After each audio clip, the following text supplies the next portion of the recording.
This is a workshop about selecting stories. In the workshop, we will lead you through several steps that have to be made in order to finally select or eventually select stories.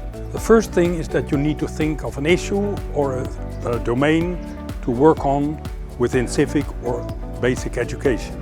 In the next step, you identify the competences, the particular competences you wish to develop.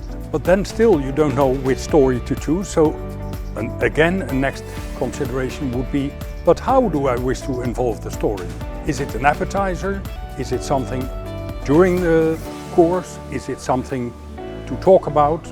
Well, once you have done that, you can try to select eventually the stories you wish to use, and you can do that by choosing existing stories or by developing stories and make a selection from those. They will do what they have to do.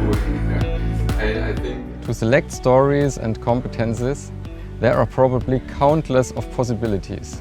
We will show you two examples. One more structured and guided, one more free and self-organized. You can use existing stories or create your own stories. In this way, you can decide which activity suits best to your participants.